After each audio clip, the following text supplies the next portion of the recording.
We're in London this week. We got a 9:30 game. This is wall-to-wall NFL day. Atlanta Falcons at the Jacksonville Jaguars. Jaguars are home here in London, of course. Jags favored by 3 for their London home game. Falcons 2-1. Jags a disappointing 1-2. My big question here, Sam, which Jags team shows up? We analyze every game, every week, and one of the toughest things for me to wrap my head around is inconsistency, not knowing what's going to show up. How do the Jags 1 week hold the Chiefs to 17 points and then not taking anything away from the Texans or C.J. Stroud, but they get waxed for over 30 against the Texans last week? I know there was a kick return for a touchdown in there as well. The Jags defense, and this is a multi-year issue, is why I'm bringing it up. The Jags defense is maddening with their inconsistency. Yeah. I don't know what to do with that, right? I mean, I don't know that the Jags defense is great, but I think their offense has been much better than they've shown the last couple of weeks. Like, they've been shooting themselves in the foot repeatedly with silly mistakes, whether it's drops, whether it's fumbles, and then obviously the special teams gaffes in the last game against Houston. Multiple, remember, block kick as well as the kick return touchdown. So I think the Jags have been better, and I think that's reflected in the line, right? It's Jacksonville by 3. You wouldn't do that if you'd looked at just the results and the scores over the last couple of weeks. But Trevor Lawrence, like, I've seen sort of people going, oh, where's the Trevor Lawrence from last year? The guy that ended the season looking like one of the best quarterbacks in the NFL. And we were talking all offseason about if he just picks up where he left off, he's in the conversation to be one of the best QBs in the NFL. I think he is. Like, I think from 3 weeks, I mean, what is he? He's the second or third highest graded quarterback in the NFL. It's Tua, Patrick Mahomes, Trevor Lawrence. That's 1, 2, 3. I tweeted some stats out there, and I've had the great Jaguars Green, former Gator, called me. He was like, "Are you a Trevor Lawrence apologist?" I was like, "No, I'm just watching the games." The stat was Trevor Lawrence has had 3 big time throws that have fallen incomplete, drops or receiver error, whatever it might be. And that's most in the league, right? 3 different plays. And so just I painted this picture of, well, if those 3, we're doing what ifs again here at PFF, if those 3 plays are caught, his passer rating ranking goes from like 24th to 13th or whatever it is. That is a massive move. That is a massive change of perception. Not that passer rating is the stat that you want to use. I'm just saying this is how your perception changes based off 3 things out of Trevor Lawrence's control. Yeah. Can Calvin Ridley catch the touchdown? Can Christian Kirk not fall over and catch his pass? Can Zay Jones just keep his feet in when the ball was inbounds in the end zone against Kansas City? I believe it was Zay Jones. Just 3 passes. I mean, that happened 4 times in that game. And it also happened other times that are not. So he has 7 positively graded throws that have fallen incomplete. That's far more than anyone else in the league. He leads the league in incompletions that have been receiver error, whether it's drops, whether it's not getting your feet down, whatever, like the collection of things the receiver can do to screw up a play and make it fall incomplete. That doesn't mean Lawrence is perfect, but this is what happens in 3-week samples. The narrative stuff on Lawrence, it should be he's playing well, receivers are letting him down. That's also, these 2 things can exist. Did the Jags give him a good group of receivers this offseason? Yeah, I think so. Yeah. I love Calvin Ridley. I think he's going to be good.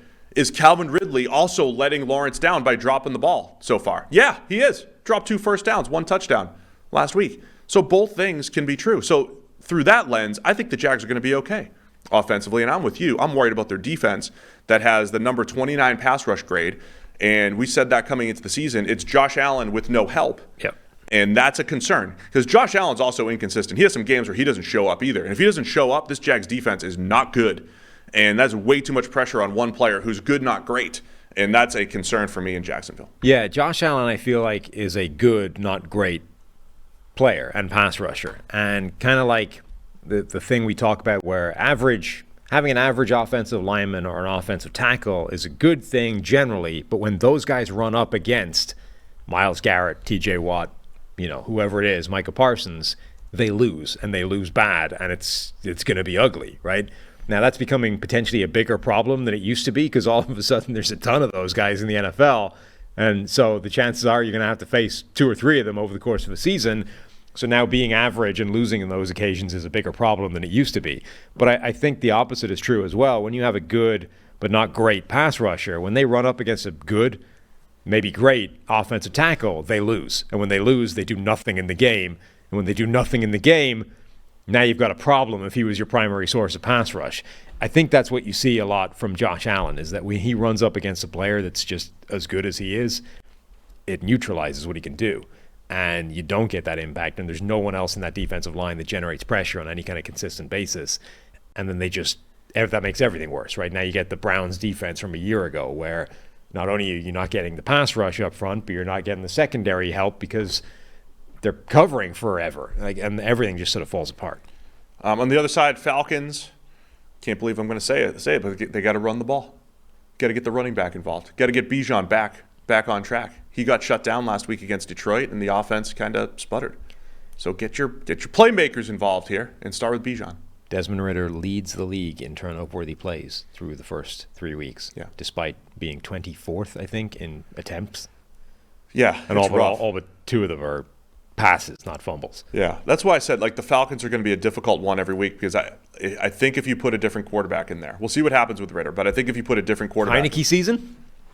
If you put a different quarterback in there, you're getting more out of Drake London and Kyle Pitts and some of their, Mac Hollins is their leading receiver, which is fine. I'm a Mac Hollins fan here, but he should be at the 3, right? Yeah. And he's an okay 3. He's proven the last couple of years, dude can make some plays, but not more than Drake London or Kyle Pitts, I don't think. No. I know Pitts looks like he's hobbling a little bit coming off of his injury, but get Bijan involved.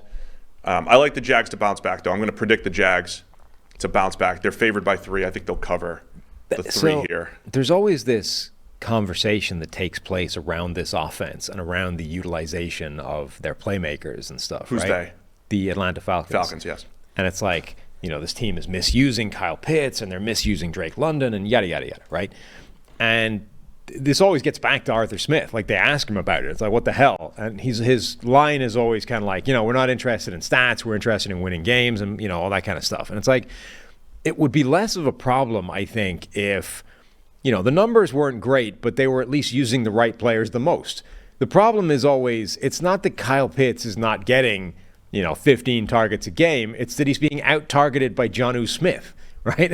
It's not that Drake London is not putting up 150 every game and, rivaling Justin Jefferson. It's that Mac Hollins is the team's leading receiver.